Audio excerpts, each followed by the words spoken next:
let's be real. Emotions are a pretty big deal. They affect our cognitive activity in many ways. Have you heard of the mood congruity effect, for example? It's when emotions direct our attention. People pay more attention to stimuli that match their current emotional state. Now you know why we tend to listen to depressing music when we are sad. Our emotions also influence memory and learning.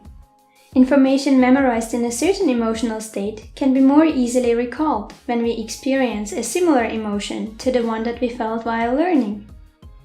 Emotions have a powerful impact on our thought processes due to the higher number of neural connections going from the emotional processing areas to the cognitive centers in our brain.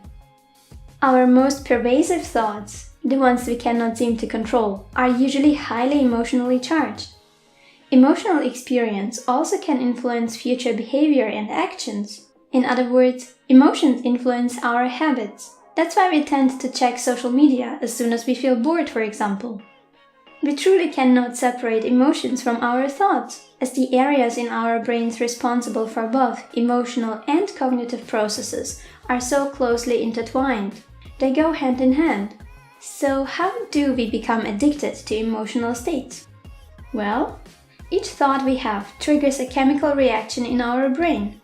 Certain hormones get released as a result of that, and we begin to feel the way we think.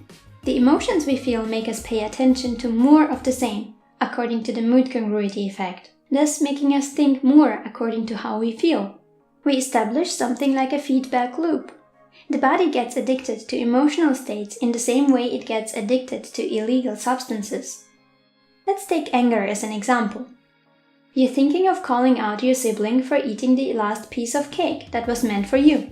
Your brain quickly sends out some neurotransmitters that turn on a network of neurons, which create pictures in your mind. Because your brain can't differentiate between fantasy and reality, your body begins to react as if the confrontation was happening now, which means that your body starts to produce hormones in order to signal your brain that it's ready for battle. You begin to feel angrier as you start recalling all the other times your sibling stole your food. As you mentally confront your sibling, your body may show physical effects of anger, such as tense muscles, a flushed face, a racing heart, and so on. Even though the confrontation hasn't really happened, we get an emotional kick from imagination alone. It's a fact. If you allow yourself to get angry more often than not, your body will become familiar with this emotional state to such a degree it will feel normal to be upset. Before you see it, you'll begin to describe yourself as an angry person.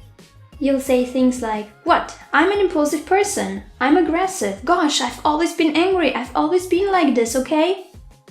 You'll see this emotion as part of your personality. But as your body gets familiar with the release of all the chemicals associated with anger, the receptors in your adrenal glands, for example, adapt too, so that they can better process the chemical expression of anger you're bathing in. It's like living near a busy train station. At some point, you no longer hear the noise unless an extraordinarily loud train passes by. In other words, you get desensitized to the chemical expression of anger. Over years, the receptor cells in your glands will require a higher threshold of stimuli to turn on again. You'll have to perk up your anger and stay angry for longer periods of time in order to feel that emotional kick again.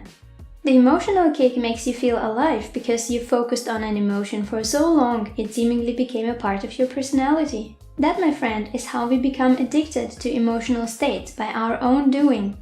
It seems unreasonable on a rational level, but on some level it feels good to feel bad. How do we snap out of it?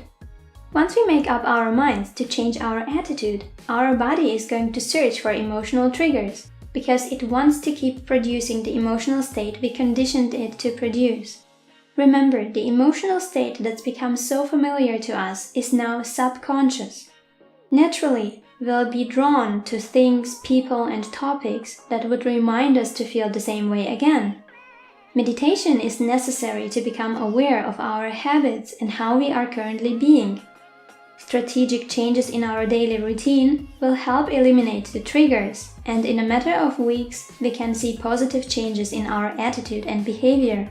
Stay tuned and hit the subscribe button. I'll be back with another video soon, keeping you updated on how to fix emotional states that no longer serve us. See ya!